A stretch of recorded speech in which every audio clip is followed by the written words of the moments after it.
성경 말씀 함께 보겠습니다. 창세기 3장 6절 말씀, 1절 말씀만 함께 보도록 하겠습니다. 창세기 3장 6절입니다. 함께 봅니다. 여자가 그 나무를 본즉 먹음직도 하고 보암직도 하고 지혜롭게 할 만큼 탐스럽기도 한 나무인지라. 여자가 그 열매를 따먹고 자기와 함께 있는 남편에게도 주매 그도 먹은지라. 아멘. 오늘도 이 아침 하나님의 집에 찾아오신 우리 모두에게 정말 우리의 모든 삶에 하늘의 평강과 지혜가 가득하기를 주의 이름으로 축복합니다. 뉴스를 이렇게 좀 보다 보니까 캄보디아 뉴스가 에이펙 뉴스에 좀 가려진 것 같더라고요. 근데 캄보디아 뉴스를 이렇게 보니까 또 기사가 하나 떴더라고요. 청년을 공항 직원이 가로막은 기사가 또 하나가 떴더라고요. 캄보디아 도대체 왜 가냐? 물었더니 목적을 말을 못해요. 왜 가냐? 그러니까 무조건 그냥 가야 된대요. 막무가내 청년을 설득을 했지만 소용이 없었답니다. 항공권에 서 있는 중국 전화번호, 또 그리고 대포 통장, 모집 텔레그램 대화방 글, 그리고 이 모든 것들을 그냥 다 보고서 결국엔 공항 그 직원이 그 출국을 막았습니다. 이 모든 것들 왜 못 갔고 왜 도대체 캄보디아 같은 데를 가는가 곰곰이 생각을 해봤는데 아담의 후손인 것 같아요. 그래서 우리가 그냥 맨날 속는 것 같아요. 유혹의 길에서 그냥 벗어나고 싶은데 그걸 그냥 우리가 이겨내지 못하고 계속해서 우리들이 그 유혹에 넘어가고 있는 것 같습니다. 마찬가지로 우리가 쭉 생각을 해보면 그런 것 같아요. 우리가 살아가는 이 세상은요, 보이지 않는 그 거대한 메시지의 전쟁터가 아닐까라는 생각을 해봅니다. 매일 아침 눈을 뜨는 순간부터 잠이 드는 그 순간까지 우리는요, 수백 개, 수천 개, 어떻게 보면 수만 개의 메시지가 우리들을 향해서 막 쏟아져 나옵니다. 그래서 어떤 메시지는 우리를 유혹하고 또 어떤 메시지는 우리를 두렵게 하고 또 어떤 메시지는 우리에게 잘못된 희망을 심어주기도 합니다. 그래서 여러분 이 메시지 전쟁에서는 이 메시지 전쟁이 언제부터 시작이 되었는가 좀 생각해 볼 필요가 있습니다. 여러분께 한 질문을 드릴게요. 이 메시지 전쟁 언제부터 시작됐을까요? 인류 시작부터예요. 인류 시작부터. 저 에덴 동산에서부터 메시지의 전쟁이 시작이 됐어요. 하나님께서는 분명히 말씀하셨어요. 창세기 2장 17절 말씀에 선악을 알게 하는 나무의 열매는 먹지 말아라. 내가 먹는 날에는 반드시 죽는다라고 이야기했어요. 그런데 마귀는 나타나서 정반대의 메시지를 들고 찾아와서 뭐라고 합니까? 뱀이 여자에게 이르되 볼까요? 시작. 너희가 결코 죽지 아니하리라. 네, 성경 말씀에 보면 하나님은 죽는다 그랬는데 마귀는 와서 죽지 아니하니라. 예, 하나는 죽는다라는 진실, 또 하나는 결코 죽지 않는다라는 새빨간 거짓말.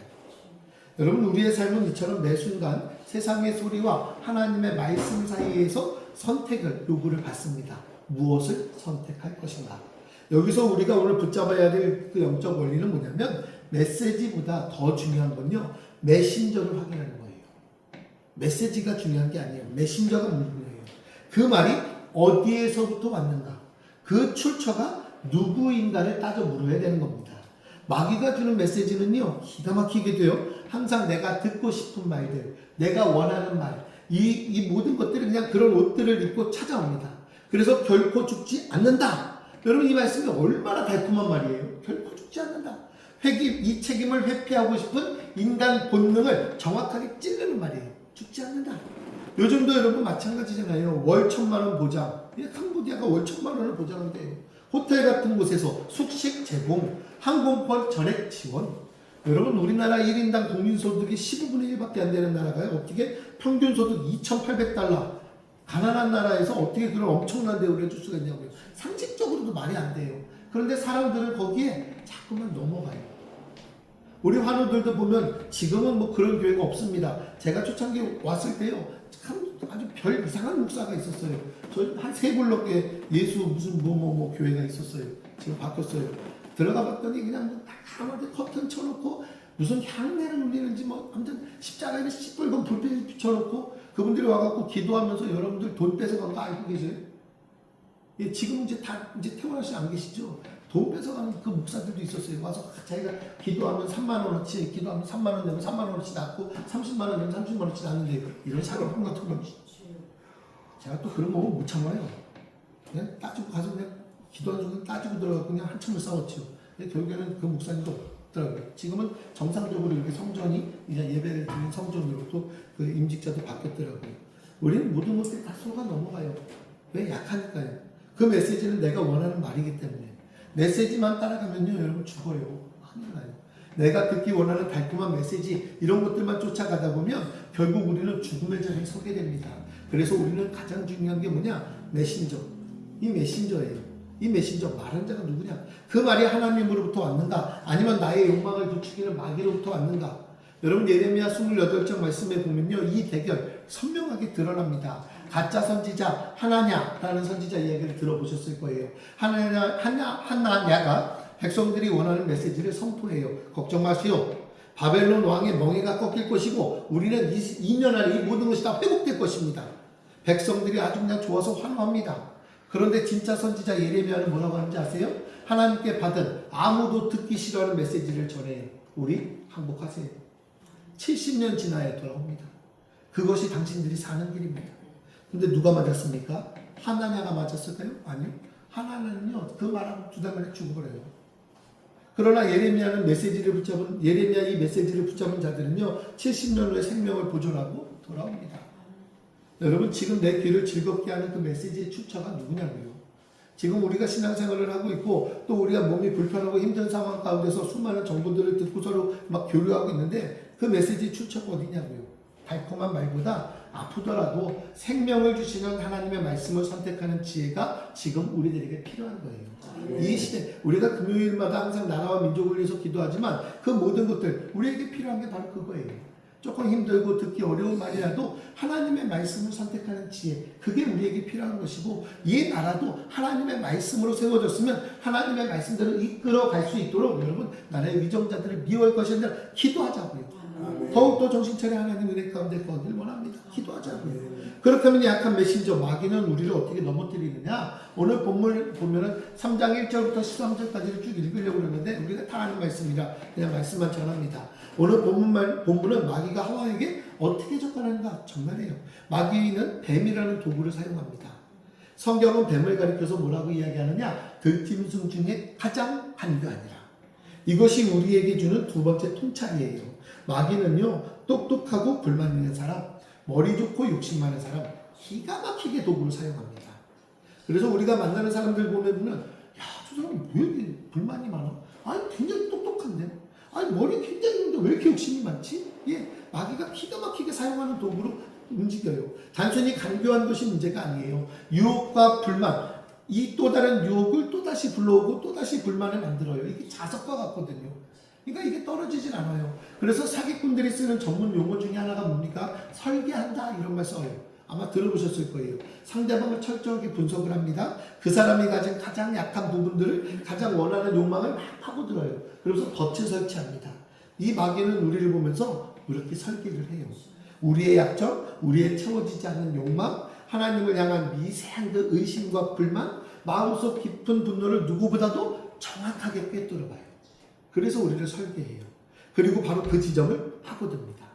이 말씀을 보게 되면 마귀는요 하와의 마음속에 있었어요. 불만과 욕망을 본 거예요. 하와의 대답을 여러분 자세히 보세요. 이 마귀의 설계에 대해서 그녀가 뭐라고 반응하느냐면 하나님은 분명히 반드시 죽으리라 라고 말씀하셨는데 하와는 너희가 죽을까 하노라. 예, 말을 바꿔요. 죽는다라는 100%의 확신을 죽을 줄도 모른다라는 50%의 가능성으로 스스로 확신을 해버려요. 하나님은 먹지 말라라고 하셨는데 하와는 뭐라고까지 합니까? 만지지도 말라. 하나님의 명령에 자기 생각을 보태어버립니다. 하나님을 더 까다롭고 무서운 분으로 만들어버려요. 심지어 선악과를 동산 중앙에 있는 나무라고 하면서 애매하게 표현하는데 사실 동산 중앙에 생명나무도 있었습니다. 창세기 2장 9절에 보면 하나님의 말씀이 그녀 안에서 명확하지 않고 애매하고 불만스럽게 계속 변질돼요. 바로 이 지점이요. 욕심이 있고 불만이 있으면요 하나님의 말씀은 애매해집니다. 그래서 말씀에 대한 신뢰가 적어집니다. 그래서 교회를 떠나요. 그게 마귀가 하는 일이에요. 자꾸만. 그러니까 말씀이 애매해지면 마귀의 설계에 넘어갈 수밖에 없는 거예요. 왜 우리가 유혹에 넘어집니까? 내 안에 그것을 원하는 욕심이 있기 때문에 유혹에 넘어져요. 왜 우리가 시험에 듭니까? 내 안에 해결되지 않은 불만이 있기 때문에 시험에 드는 거예요. 우리가 우리 안에 욕심을 제거하고 불만을 잠재울 때 마귀가 우리를 설계할 재료 자체가 사라지는 거예요. 그러니까 여러분 말씀을 어설프게 아는 것이 아니라 여러분께 부탁드립니다. 선명하게 믿으세요. 아멘. 선명하게. 복음은 어렵지 않습니다. 쉬워요. 죽을까 하노라가 아니라 죽습니다. 만지지도 말라가 아니라 먹지 말라예요. 너무나 선명하다고요. 쉽다고요. 이 선명한 믿음 위에 설 때 마귀의 모든 유혹은 여러분 힘을 잃게 돼요. 여러분 보세요. 말씀에 불순종하고 악한 메신저의 설계에 넘어간 결과가 뭐냐고요. 그들에게 있어서 수치심이 찾아와요. 수치심이. 3장 7절 말씀 한번 볼게요. 6절 말씀 우리가 읽어봤는데 6절 말씀 보면서 7절으로 넘어갈게요. 여자가 그 나무를 본즉 먹음직도 하고 보암직도 하고 지혜롭게 할 만큼 탐스럽기도 한 나무인지라. 여자가 그 열매를 따먹고 자기와 함께 있는 남편에게도 주매 그도 먹은지라. 먹은 뒤에 어떤 일이 벌어졌는지 우린 너무나 잘 알죠. 그래도 볼게요. 함께 봅니다. 이에 그들의 눈이 밝아져 자기들이 벗은 줄 알고 무화과 나무 잎을 엮어 치마로 삼았더라. 여러분 보세요. 이 그들의 눈이 밝아졌어요. 여기서 붙잡아야 될 우리의 영적 진실이 뭐냐? 수치심이라는 거예요. 수치심은 마귀의 가장 강력한 도구입니다. 수치심. 사람을 통제하는 가장 쉬운 방법이 여러분 뭔지 아세요? 수치심을 주는 거예요. 그래서 궁예도 무슨 드라마 같은 데 나오고 너는 나에게 모욕감을 줬어 막 이런 눈 가리고 하잖아요. 예, 수치심이요. 때리고 굶기고 옷을 벗겨 모욕을 주면 그 수치심 때문에 그 사람의 영혼은 무너지고 결국엔 말을 들어요. 그래서 감금에 있는 사람들을 어떻게 다뤄요? 다 옷 벗겨버리잖아요. 그거 막 촬영해놓고 막 때리고. 예, 그렇게 해서 수치심을 주면 결국엔 그냥 말 잘 들어요. 마귀는 죄를 짓게 한 다음에 우리에게 극심한 수치심을 안겨줘서요. 하나님 앞에 나가지 못하게 해요. 그래서 우리의 입술을 열지 못하게 만들어요. 신앙생활 하다가 무너지면 우리는 어떻게 됩니까? 하나님께 찾아오는 시간이 가까워집니까? 아니요. 점점 멀어져요. 왜? 죄를 짓게 만드니까. 그 죄가 하나님 앞에 다가가지 못하게 만든다라는 수치심으로 바꿔버리기 때문에. 여러분 오늘 본문 말씀해 보니까 그들의 눈이 밝아졌다라는 표현, 이 표현 진짜 무서운 말이에요. 그냥 단순롭게 눈이 밝아졌다가 아니에요. 이건 지혜롭다 이런 뜻이 아닙니다. 첫째는 나의 부끄러움을 보게 되었다라는 뜻이고요. 두 번째는요, 남의 부끄러움을 더 밝게 보게 되었다는 뜻이에요. 죄가 들어오자 그들은 자신의 벗은 몸을 부끄러워하기 시작했습니다. 그래서 황급히 지금 무엇으로 옷을 입어요? 무화과 나무로 옷을 엮어요. 자신들의 수치를 가려요. 그런데 여러분 생각해 보자고요. 떼약볕들에서 그 잎사귀가 얼마나 버티겠어요? 예? 금방 말라 비틀어진다고요. 그들의 부끄러움은 다시 드러나요. 벗은 것이 부끄럽다고요. 지금 이게 인간적인 해결책이에요. 무화과를 가리자. 종교적인 노력의 한계예요. 말르는지도 모르고 그냥 어떻게 해서든 그냥 빨리 감춰보자. 여러분 우리의 부끄러움을 가리기 위해서 애쓰지 마세요. 숨지 마세요. 도망치지 마세요. 요즘 말로 잠수 탄다고 그러는데 그런 거 하지 마세요. 우리의 무화과 나무 잎을 버리고 십자가 그늘 아래로 나가야죠. 하나님 보세요. 하나님은 그들의 수치심을 가려주시기 위해서 짐승을 잡아서 피를 흘려서 가죽옷을 지어 입히십니다. 그래서 우리를 영원한 부끄러움을 가리시기 위해서 예수 그리스도께서 십자가에서 피 흘려 생명의 가죽옷을 우리에게 입혀주셨어요.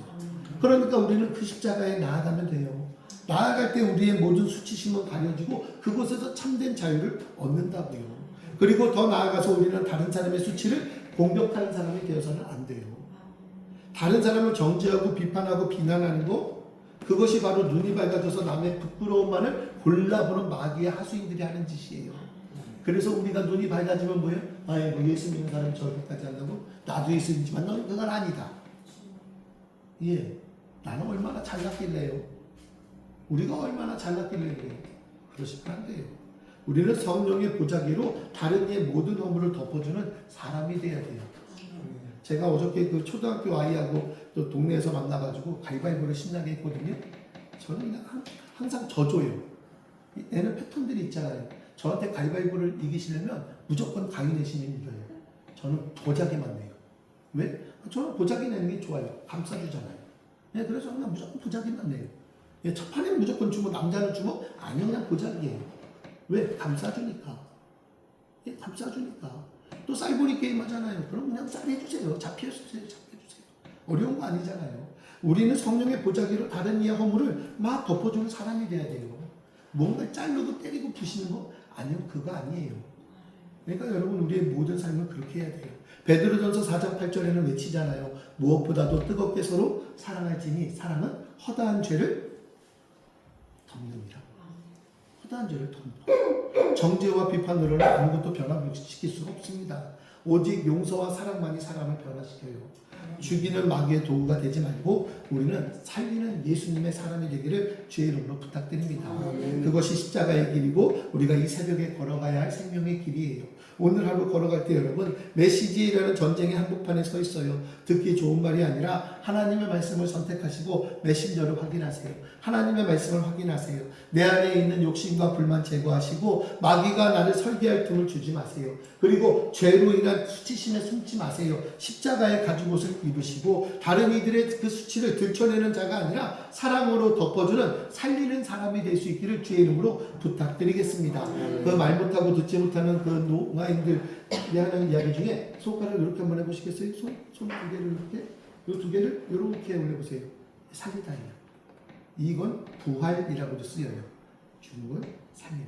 그래서 오늘은요 우리 모두가 사람을 살리고 세우는 일에 최선을 다하며 앞장서 나갈 수 있는 저와 여러분들의 삶이 되기를 주의 이름으로 부탁드립니다. 우리가 승리하자. 덮어주며 살리자.